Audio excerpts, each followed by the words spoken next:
Assalamualaikum warahmatullahi wabarakatuh. Pada kesempatan kali ini, izinkanlah saya untuk mempresentasikan iptek dalam Islam sesuai dengan materi pada pertemuan ke-11 mata kuliah Pendidikan Agama Islam.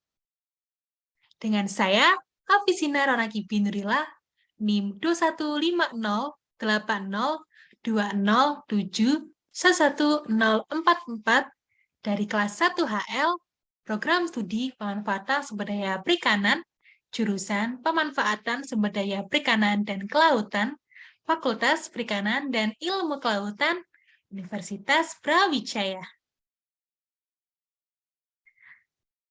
Pasti sudah tidak asing bukan dengan istilah iptek? Iptek merupakan akronim dari Ilmu Pengetahuan dan Teknologi. Iptek ini membantu manusia melakukan berbagai macam kegiatan. Terdapat banyak manfaat, contoh, dan dampak dari iptek. Iptek berkaitan dengan perkembangan teknologi berupa penemuan baru. Kemajuan teknologi ini memberi banyak manfaat dan kemudahan. Tetapi, pada presentasi kali kita tidak akan membahas iptek secara terperinci, melainkan kita akan membahas iptek yang berkaitan dengan agama Islam.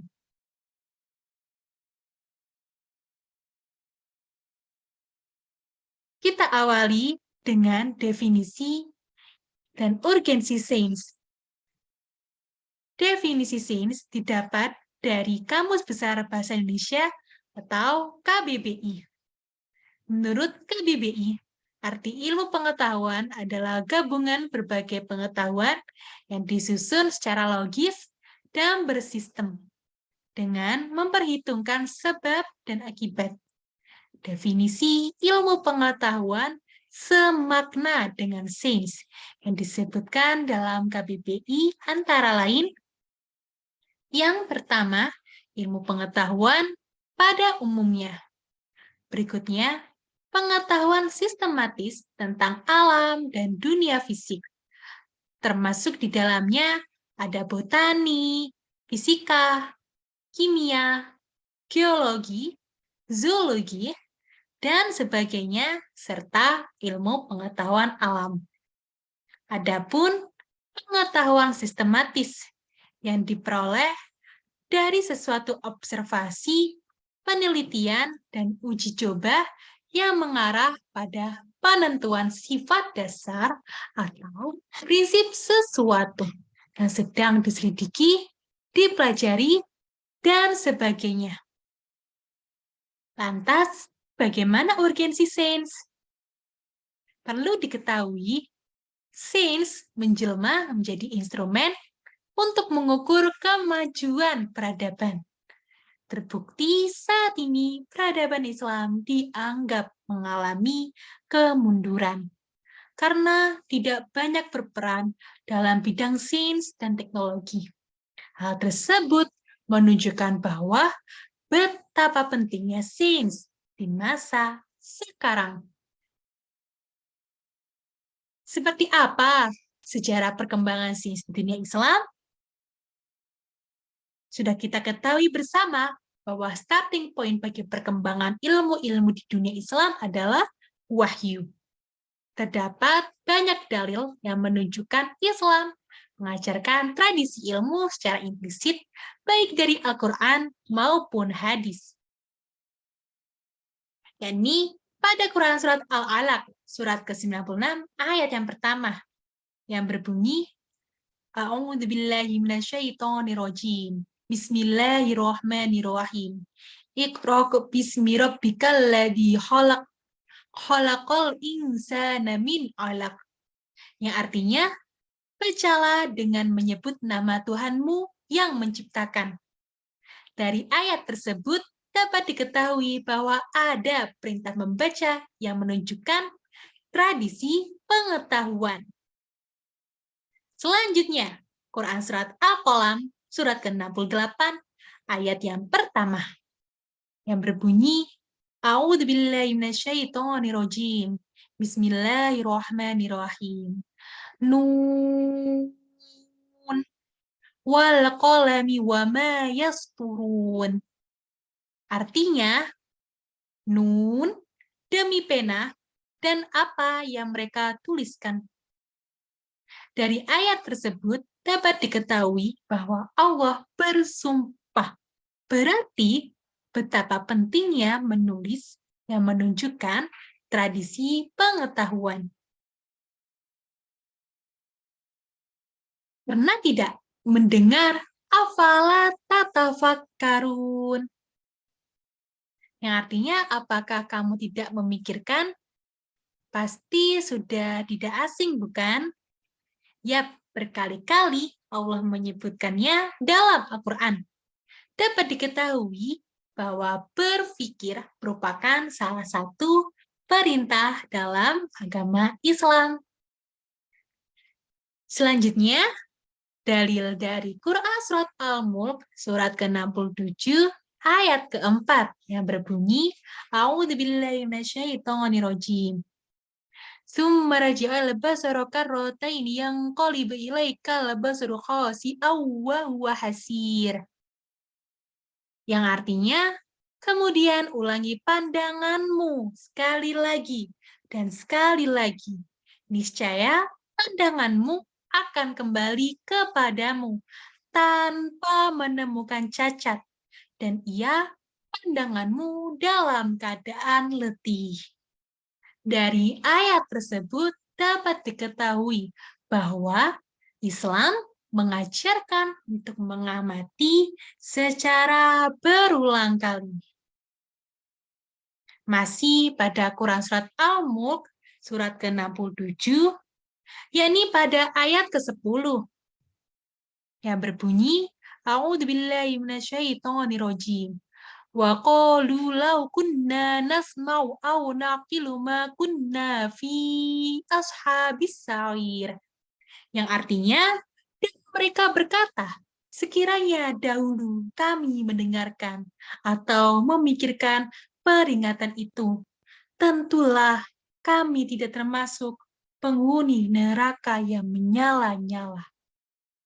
Dari ayat tersebut dapat diketahui bahwa terdapat siksa bagi orang yang tidak mau mendengar dan berpikir. Naudzubillah min dzalik. Dalil yang terakhir ada pada Quran Surat Ali Imran, surat ketiga, ayat 190 dan 191, yang berbunyi, A'udzubillahi minasyaitonirrajim. Inna fi khalqis samawati wal ardi wa ikhtilafil laili wan nahari la ayatil liulil albab.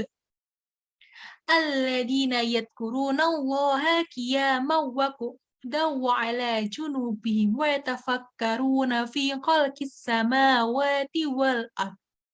Rabbana ma khalaqta hadza batilan subhanaka faqina adzabannar. Yang artinya, sesungguhnya dalam penciptaan langit dan bumi, dan silih bergantinya malam dan siang, terdapat tanda-tanda bagi orang-orang yang berakal, yaitu orang-orang yang mengingat Allah sambil berdiri atau duduk, atau dalam keadaan berbaring, dan mereka memikirkan tentang penciptaan langit dan bumi, seraya berkata, Ya Tuhan kami, tiadalah Engkau menciptakan ini dengan sia-sia. Maha suci Engkau, maka peliharalah kami dari siksa neraka. Dari ayat tersebut dapat diketahui bahwa manusia diperintahkan untuk berpikir terhadap segala macam ciptaan Allah. Tidak hanya dalil-dalil yang terdapat dalam Al-Quran. Adapun hadis di mana Rasulullah memerintahkan agar umatnya mencari ilmu serta ada hadis dan ayat mengenai keutamaan orang berilmu. Berdasarkan dalil-dalil tersebut, Rasulullah menanamkan tradisi ilmu yang menjadi pondasi agama Islam. Bagaimana munculnya ilmu sains dalam dunia Islam? Kita kulik bersama ya. Ketika perluasan agama Islam, terjadilah Islamisasi. Hal tersebut dapat disebut ittifaq atau pemanfaatan karena bersifat universal. Perkembangannya dimulai dari Bani Umayyah, di mana mulai diterjemahkannya ilmu dari bahasa Yunani dan Suryani. Adapun pada masa Bani Abbasiyah terjadi percepatan terjemahan dengan adanya Baitul Hikmah. Jadi tidak hanya berhenti pada masa Bani Umayyah ya. Dan pada akhir abad ke-19 Masehi sudah banyak terjemahan dari ilmuwan Muslim.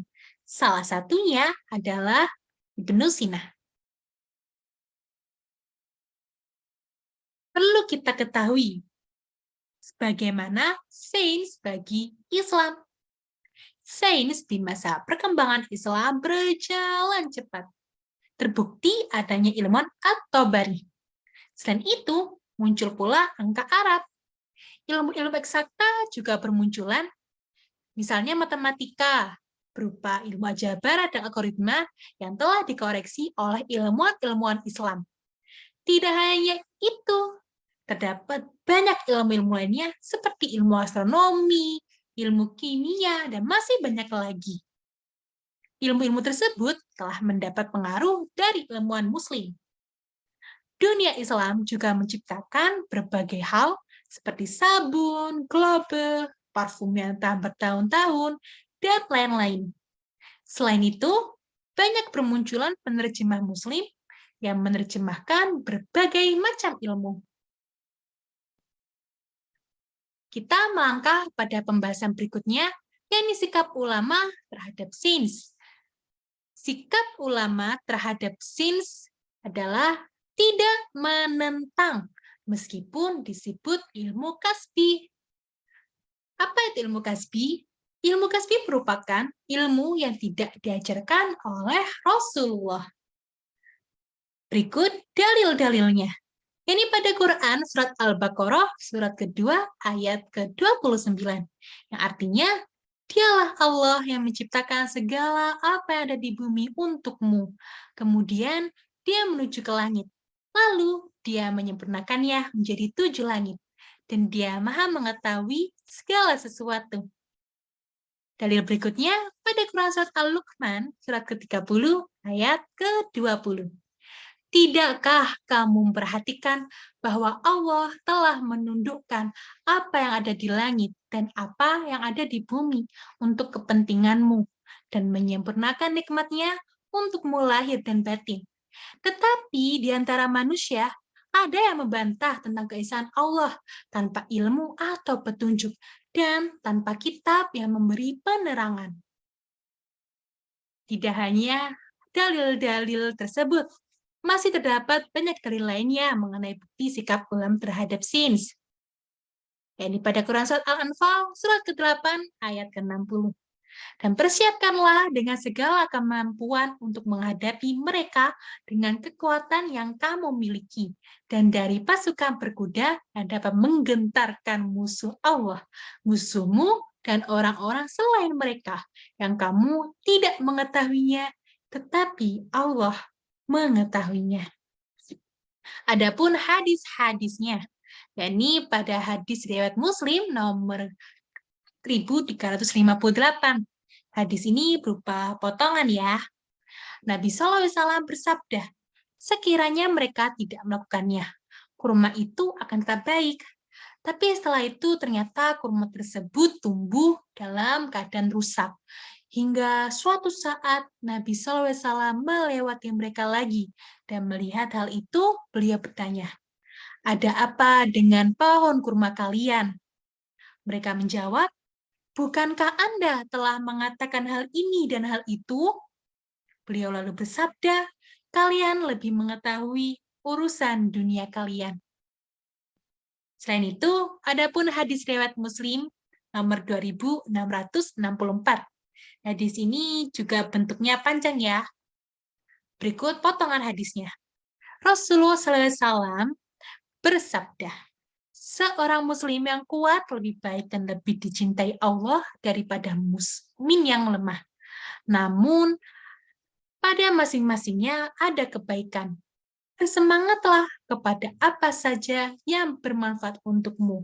Minta tolonglah kepada Allah dan janganlah lemah. Terdapat sebab-sebab kemajuan sains di dunia Islam. Peradaban Islam sendiri berbeda dengan Eropa dalam segi motivasi serta landasannya.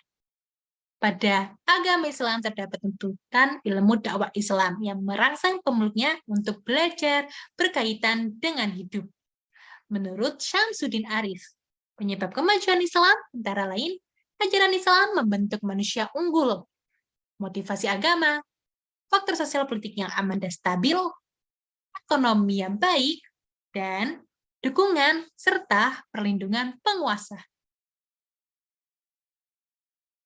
Bagaimana pengaruh sains Islam dengan peradaban Eropa? Berpengaruh sekali loh, terbukti dengan ilmu-ilmu sains di Eropa menurun karena ditindas oleh gereja. Islam mendahului orang Eropa sehingga orang Eropa belajar bahasa Arab. Terdapat beberapa orang yang melakukan plagiat, dan peradaban Eropa banyak dipengaruhi peradaban Yunani. Namun, terdapat sebab-sebab kemunduran sains di dunia Islam. Kemunduran akibat mengalirnya kaum intelektual ke negara barat yang meninggalkan negara asalnya atau brain drain. Dalam dunia Islam, sains mengalami kemunduran. Pendapat pertama yaitu hanya digunakan sebagai kebutuhan praktis agama. Adapun pendapat kedua yaitu tantangan kaum konservatif yang menganggap hal yang baru adalah bid'ah. Terdapat krisis politik ekonomi dan kerasingan serta keterpinggiran sains. Adapun paham tasawuf yang melemahkan sains dan menumbuhkan irasional. Intinya adalah kehilangan motivasi untuk mencari tahu. Seperti apa sikap kaum muslim kontemporer terhadap perkembangan sains dunia? Terdapat beberapa kelompok, seperti kelompok yang pertama menolak mentah-mentah, jadi kelompok ini menolak seluruh sains. Adapun kelompok yang menerima secara mutlak antara agama dengan sains. Berikutnya, kelompok dengan sikap menerima mutlak disertai penolakan agama. Dan kelompok yang terakhir, yakni menerima tetapi menyaring. Kelompok ini sesuai Islam karena bersifat universal. Pandangan Islam terkait perkembangan iptek. Islam tidak pernah menentang sains, melainkan mendukung umatnya untuk berpikir dan memiliki ilmu. Pada dasarnya, sains merupakan bentuk pemikiran yang diperlukan untuk kehidupan. Selama hal-hal tersebut tidak melenceng dari ajaran Islam, maka diperbolehkan. Para ilmuwan Islam sudah mendalami tentang ilmu pengetahuan dan teknologi sejak dahulu. Dalam perkembangan iptek juga harus didasarkan oleh Al-Quran dan hadis. Perlu diingat bahwa jadikanlah Al-Quran sebagai pedoman dalam menyebarkan ilmu apapun itu. Adapun cara membangkitkan kembali sains di dunia Islam, seperti mengubah nalar burhani orang Islam agar bangkit bahwa semua ilmu Islam dirasionalkan. Bisa dengan cara saintis, historis, fisiologis, sosiologis, dan holistik. Dan mewujudkan kembali metode berpikir yang produktif. Adapun pembahasan yang terakhir, yakni mengenai sikap yang dibangun sebagai iman muslim, yakni dengan membuat suatu karya. Nah, menambahnya ilmu sains, hendaknya semakin besar rasa takut kepada Allah. Karena semakin banyaknya ilmu, tetapi tidak ada rasa takut kepada Allah, maka ilmu itu dianggap sia-sia. Demikian presentasi dari saya mengenai iptek dalam Islam. Semoga bermanfaat. Mohon maaf apabila terdapat salah kata. Wassalamualaikum warahmatullahi wabarakatuh.